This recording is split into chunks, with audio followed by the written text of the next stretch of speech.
Olá pessoal, sejam muito bem-vindos ao canal, e o vídeo de hoje é um vídeo de leituras da semana, começando com Spy Family. E não, eu não li os volumes 3 e 7, mas eu estou ilustrando aqui com esses volumes porque eles são basicamente os personagens principais dos últimos capítulos que foram lançados, que foi o capítulo 65 e 66. Caso vocês tenham interesse, vocês podem ler por scans ou oficialmente pelo site Manga Plus, que é o site oficial da Shueisha, que sempre sai um novo capítulo em japonês, ele já traduz e publica oficialmente em português pra gente. E os capítulos 65 e 66 tiveram como protagonista a Yor, que acabou conhecendo a mãe do Damian. Então, relembrando, aqui nós estamos dando spoilers, porque eu estou comentando sobre as minhas leituras da semana, e eu acompanho conforme sai os capítulos lá no Japão, então vai ter spoiler dos capítulos 65 e 66 de Spy Family. Bom, então voltando, a Yor sai para fazer compras e acaba esbarrando com uma senhora que tá caindo da escada com as suas bolsas. Ela consegue segurar todas as bolsas no ar e impedir que a moça caia da escada. E, impressionada com as habilidades da Yor, ela convida ela para um jogo de vôlei. E, do nada, Yor está com roupas de jogar vôlei e ela fica, tipo, perdida. Meu Deus, o que eu estou fazendo? A moça que ela resgatou é muito simpática e elas jogam vôlei. E a Yor jogando vôlei, ela é muito forte, então destrói a quadra, mas eles não vencem, porque não é destruindo a quadra que se vence o jogo de vôlei. Mas, no meio de toda essa enrolação, muita cena doida, engraçada, nós temos uma fala final muito impactante. A mulher que ela salvou, que acabou levando ela pra jogar vôlei e que agora ela tá tomando café junto, é mãe de um aluno da escola do Colégio Eden, mais especificamente, Damian Desmond. A mulher que ela estava ajudando se chama Melinda Desmond, mãe do Damian, esposa do líder do partido, que é o alvo do Twilight. E assim conclui o capítulo 65. O capítulo 66 a gente encontra a Yor contando pro Twilight sobre a novidade. Ela se tornou amiga da Melinda Desmond. E aí, o Twilight já começa a ter 1 milhão de ideias, e aí que a gente entra num ponto interessantíssimo. A história tá chegando num ponto interessante, porque a gente tem um plano C sendo desenvolvido. Plano A, Anya ganhar muitas estrelas, conseguir virar uma aluna imperial, e assim ter uma chance deles participarem da reunião de alunos imperiais e se aproximar do pai do Damian. Plano B, Anya se tornar amiga do Damian e assim eles acabarem se aproximando e tendo mais chances de se aproximar do pai dele. Mas agora o plano C é a Yor se tornar amiga da mãe dele e assim eles terem chances de se aproximarem também. A Anya já fica extremamente preocupada que ela vai ser jogada de lado porque ela não é mais tão necessária para a missão. É claro que não é isso que o Twilight pensou. Na cabecinha da Anya, uma criancinha, ela acaba interpretando dessa forma. No final do capítulo 66 a gente já tem um grande resumo da situação. Amizade da Yor com a Melinda, mais 10 pontos. Anya com Damian, menos 100 pontos. Então, Yor está na frente dessa batalha de amizade, como a própria Anya disse.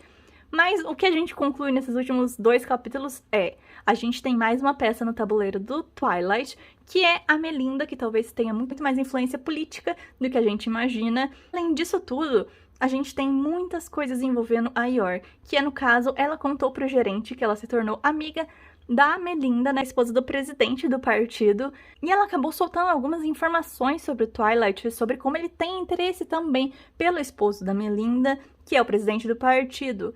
E isso deixou o gerente, né, que é o chefe da Yor, um pouco interessado nessa situação. E aqui a gente entra com as teorias, como sempre, muitas teorias, que a Yor vai acabar soltando mais informações do que precisava sem querer, porque ela é uma pessoa muito fofa e ela acaba soltando as informações sem querer mesmo. Ela não tem muita noção de política e essas coisas. Por exemplo, quando ela escuta que a Melinda era a primeira-dama, ela pensou que ser primeira-dama é ser a primeira em tudo que faz. Então, ela sempre tem um olhar muito mais puro e fofo nas situações. Mas a questão é, dia 21 de agosto sai o capítulo 67 e eu estou extremamente curiosa sobre qual rumo a história vai tomar. Se a gente vai ter mais cenas da Anya tentando se aproximar do Damian, se a gente vai ter mais cenas no Twilight, pesquisando mais sobre a Melinda, se a gente vai ter mais cenas da Yor sendo amiga da Melinda, ou finalmente ter algum vendo um pouco mais do ponto de vista dos pais do Damian, que são muito estranhos, né? A mãe tem aquele olhar estranhíssimo. Inclusive, tem um bom paralelo entre ela e o esposo. Os dois tiveram cenas com aquele olhar assustador e com reações muito parecidas do Twilight e da Yor. Os dois ficaram bem espantados com aquele ar estranho dos pais do Damian. Eles claramente não são pessoas normais, Mas não dá pra ter certeza que a Melinda é apenas uma esposa que não tem contato nenhum com a política, que é afastada do esposo e das crianças, como o Twilight falou. Talvez ela tenha muito mais importância para o partido do que a gente imaginava. Enfim, 2 capítulos fantásticos, Spy Family está perfeito como sempre, nunca me canso de elogiar porque a história fica cada vez melhor. E sinceramente, o capítulo 65, quando saiu, todo mundo surtou porque realmente ninguém esperava a gente conhecer, por fim, a mãe do Damian. Inclusive, quando ela apareceu, a Melinda, eu até pensei que podia ser a mãe da Beck, mas não, era a mãe dele, uma pessoa muito mais importante para a história, então foi fascinante. Bom, eu estou enrolando um pouco demais só em Spy Family, então vamos para minha segunda leitura da semana. Continuando as leituras da semana, não li os volumes 10 e 11, e sim os capítulos 90, 91 e 92. Eu deixei acumular alguns capítulos. Em breve vai sair o capítulo 93, talvez quando você esteja vendo esse vídeo já tenha saído o capítulo 93, então eu vou deixar nos comentários um pouco mais sobre o que aconteceu nesses capítulos. Mas tá tendo coisas muito emocionantes nesses últimos capítulos de Hanako-kun. A gente tá tendo cenas tensas e muitas dúvidas, né? No caso, a gente teve muito sobre o mistério de número 6, mais sobre o passado dele, a relação dele com a Sumire, porque ele tem uma relação tão importante com ela, porque ele se apegou tanto a Aoi, porque ela é basicamente igual a Sumire, né? Já que ela é descendente dela, de certa forma, ela vem do mesmo clã, então elas são muito parecidas. E ele teve um passado extremamente triste, claro que isso não justifica o que ele fez com o Kou, com o irmão dele e o Akane, mas ainda assim ele tem um passado triste. Mas no final teve aquela batalha dele com o Kou, que fez ele apunhalar o número 6, ele ainda resistiu, e então apareceu aquele amigo da Sakura, que eu sempre esqueço o nome dele, eu vou deixar na tela o nome dele, mas basicamente dá a entender que é ele que finalizou o número 6. E depois a gente tem no outro capítulo ele conversando com a Sakura, e a gente tem aquela conversa estranha da Sakura com o Tsukasa, falando sobre ela realizar o desejo de mais de 100 anos que ela tem. Quem é ela exatamente? Fica uma grande dúvida. Ela parecia uma personagem não tão importante, mas parece que ela é muito mais importante do que a gente imaginava, já que ela vai realizar um desejo de mais de 100 anos, que é destruir os mistérios escolares e assim fazer mortos-vivos e os mistérios, tudo aquilo simplesmente não existir mais, assim. Realmente foi um personagem que me surpreendeu demais. Além disso, a gente tem muitas dúvidas sobre o que vai acontecer com a Yashiro, né, com a Nene Yashiro. Ela falou com o Hanako, né, que basicamente como se ela tivesse aceitado a morte, né, que a Oi voltaria pro mundo dos vivos e ela ficaria ali. Mas o Hanako jogou um banho de água fria nela, basicamente dizendo que ali, se ela ficasse muito tempo ali, talvez ela iria perder um pouco da humanidade e ela não iria mais ser ela mesma, no caso. E foi assim, impactante, mas ele jogou a verdade na cara dela. E nisso aparece o Tsukasa e pelo visto o Tsukasa jogou a Nene na fronteira do número 6 pra acabar com a Sumire. Mas o capítulo 92 terminou com a Sumire encontrando o mistério de número 6. E aí fica 1 milhão de perguntas, ele tá vivo, porque ele tá ali? Aquele amigo da Sakura não tinha dito que já tinha terminado com ele, finalizado o número 6, basicamente.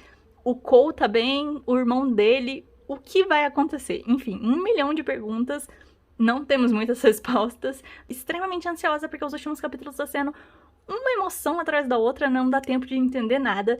Toda teoria que a gente cria cai por terra logo em seguida, então tá muito interessante, recomendo demais. Os últimos capítulos estão sendo fantásticos, como sempre eu digo, Hanako surpreende muito durante a leitura. Além de ter cenas lindíssimas, é uma história fantástica. E a segunda leitura da semana foi Noragami. Eu atualizei a minha leitura de Noragami com o capítulo 100 e 101. A gente tá no arco final de Noragami. Por enquanto eu só tenho o volume 23, mas já tem o volume 24 em português. E o volume 25 já foi lançado no Japão, com aquela capa extremamente impactante. Então aqui a gente tá falando de spoilers depois do capítulo 100, então sintam-se avisados. Basicamente, a capa do volume 25 é extremamente impactante e pesada porque é sobre o Yukine. E como a gente tá entrando no arco final e depois de tudo que aconteceu nesses últimos capítulos, eu tenho muitas dúvidas e perguntas sobre como a Adashitoka vai terminar essa história e eu espero muito que seja um final feliz. Mas a capa do volume 25 mostrou que ela não tá nos protegendo de tristeza, porque vem muita tristeza pela frente ainda. É uma capa muito impactante. De primeira você não percebe, mas quando você percebe que o Yukine tá numa geladeira, céus, aquilo quebrou meu coração. Eu fiquei sem acreditar que ela teve coragem de fazer isso na capa pra deixar jogado na nossa cara que vem muito sofrimento pela frente. A gente tá entrando no arco final, muita coisa sendo resolvida e jogada, mas eu espero de verdade que o Yukine fique bem e que o Yato fique bem também, porque as coisas não tão boas pra ele também. Enfim, comentem o que vocês acham que vai acontecer nesse arco final de Noragami, porque eu tenho muito medo do que vai acontecer. Eu não vou comentar tanto sobre os capítulos 100 e 101, porque foram capítulos bem densos, e eu vou ficar muito tempo se eu for entrar em detalhes, mas foi uma leitura muito fascinante. Recomendo muito pra quem gosta de Noragami, atualize a sua leitura, porque a gente tá entrando no arco final, então em breve vamos ter o final dessa história maravilhosa. E eu confio nas Adachi Toka, eu sei que tá tendo uns capítulos muito tensos, mas eu sinto que elas vão dar um bom final, um final merecido pra essa história maravilhosa. Por último, mas não menos importante, eu atualizei a leitura de Iona, Akatsuki no Yona, o capítulo 227. Eu li os 226 e 227 porque eu deixei acumular esses dois capítulos, apesar que não adiantam muito porque ainda deixa com curiosidade. Agora, tudo meio que se resolveu ali naquela parte da guerra, mas focando no 227, a gente voltou pro cenário do castelo onde a Mei tava, junto com o On e o pessoal que tinha ficado no castelo, e agora os capangas do outro imperador estão atrás da Mei, que é uma das concubinas, né, do rei, imperador deles. Só que ela não quer voltar, obviamente. E nisso a gente tem o Val, que mostrou um lado muito interessante. Com certeza um chip que eu adorei logo de cara. Eles têm uma conexão muito interessante, batalhando juntos, ele defendendo ela, dizendo, né, que ele quer ficar ao lado dela, e ela fica tipo, isso é um pedido de casamento? E ele, pera, não quis dizer isso. Foi muito interessante a interação dos dois. Eu gostava da Mei, mas eu gostei um pouco mais dela com o Val do lado dela. Foi muito interessante. Eu adoro que ela é muito forte, ela se defende, e o Val sabe do potencial dela, mas ainda assim quer proteger ela e quer que ela seja feliz também. Então, assim, eu acho a interação deles sempre muito fofa e eu tenho grandes expectativas sobre os dois, mas tô ansiosa para saber o que vai acontecer com os dois e como eles vão se livrar daqueles capangas que estão querendo levar ela de volta pro outro reino. Eu tinha dito que eu ia falar apenas de mangás, mas eu decidi incluir dois manhwas. Primeiro, conversar um pouquinho mais sobre os últimos capítulos do manhwa da Penélope, que teve grandes revelações, a gente tá entrando em um arco muito interessante. Agora o Eclipse subiu a pontuação acima de 70%, o que desbloqueou uma das funções mais inúteis do jogo, que é a função de bloquear a porcentagem dos personagens masculinos. Então a Penélope só vai poder ver a porcentagem dos personagens pagando dinheiro. E o que acontece? O maravilhoso do Calisto deu o prêmio, né, da caçada para a Penélope, que foi a grande vencedora. Então ela ganhou uma pilha de dinheiro maravilhosa e ela estava toda feliz com o dinheirinho dela. E acontece que agora ela vai ter que gastar todo esse dinheiro com pontuação. Por quê? Apesar do Eclipse ser um personagem que teoricamente é seguro pra ela não precisa gastar dinheiro pra ver a pontuação dele, os irmãos ainda são personagens extremamente perigosos, principalmente o Derek, que é um chato e que ela basicamente disse que não precisava mais dele, meio que teve aquela briga depois que ela foi quase presa. E assim, o Reynolds parece alguém confiável, o Eclipse parece alguém confiável, o Calisto, ela tem medo, mas ao mesmo tempo tá numa pontuação ok, o Winter também, mas o Derek é extremamente preocupante. E toda vez que ela tiver alguma discussão com algum personagem, ela vai ficar preocupada e vai ter que gastar dinheiro pra ver a pontuação. E gastar muito dinheiro pra se manter segura. Enfim, nossa Penélope não tem um dia de paz, coitada. Além disso, tá chegando um momento muito importante da história. Tá chegando o aniversário da Penélope, que também é quando a Yvonne volta. E ela tá extremamente aterrorizada porque ela não tem certeza se ela já acumulou pontuação suficiente para estar segura para quando a Yvonne chegar, a verdadeira protagonista da história chegar, ela tá em risco de vida. Mas vamos torcer pela Penélope, coitada, ela tá num momento muito difícil do jogo, vai ter que gastar o dinheirinho com pontuação desses caras chatos, mas vamos torcer. Eu tô muito ansiosa, eu quero saber como que a autora vai adaptar no manhwa, quanto da novel ela vai adaptar, se ela vai mudar alguma coisa. Tô super ansiosa, a história tá maravilhosa, como sempre, recomendo muito. E é claro, fiquem de olho que em breve deve abrir a pré-venda do manhwa da Penélope, a edição em português publicada pela New Pop. Além disso, para finalizar o vídeo, eu quero fazer uma recomendação de um manhwa fantástico. Na verdade, dois manhwas que são muito bons. O primeiro é o manhwa The Reason Why Hellion Ended Up at the Duke's Mansion, que está sendo publicado em inglês pela Yen Press. Além disso, o manhwa da Navier, que é o Remarriage Empress, também vai ser publicado em inglês pela Yen Press. Já abriu a pré-venda, vai ser publicada no final do ano e eu recomendo bastante, é uma história fantástica. Torço muito pra Neopop publicar no Brasil, mas caso não seja publicado no Brasil, tem a edição em inglês também. E além disso, eu vou recomendar uma das minhas leituras favoritas da semana, que é um manhwa extremamente denso, mas extremamente interessante, que é o The Broken Ring, que é fantástico. E começa de uma maneira muito diferente, porque a gente vê tudo do ponto de vista do protagonista masculino. E depois, quando a gente tem o ponto de vista da protagonista feminina, a gente descobre que ela já renasceu diversas vezes e que ela volta no tempo. O final dela é sempre horrível, a vida dela é sempre terrível, então dessa vez ela tá tentando não se apegar a ninguém pra não sofrer de novo, mas assim, a história é fantástica, é muito interessante, é uma mistura de comédia, drama tão fantástica que fazia muito tempo que uma não me surpreendia tanto assim, então eu recomendo bastante. Ele começou a ser publicado recentemente, então tem poucos capítulos ainda, mas eu recomendo muito você já começar a leitura porque é uma história fantástica. Além disso, eu vou deixar uma lista aí pra vocês de outros manhwas que eu tô acompanhando, porque se eu fosse listar todos eu ia ficar aqui pra sempre, mas eu recomendo muito The Fantasy of a Stepmother. Infelizmente entrou em hiatus por algum tempinho, mas recomendo demais, caso você não tenha lido ainda. A arte é incrível e a história é muito emocionante. Além disso, eu também recomendo Secret Lady, que também tem uma arte muito parecida com a de The Fantasy of a Stepmother, mas é uma história diferente, eu recomendo muito também.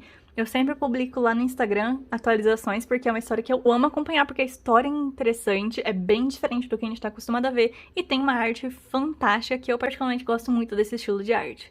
Bom, espero que vocês tenham gostado do vídeo, é um estilo de vídeo um pouco diferente, mas eu espero que vocês tenham gostado. Deixe nos comentários o que vocês acharam, se cuidem e até a próxima!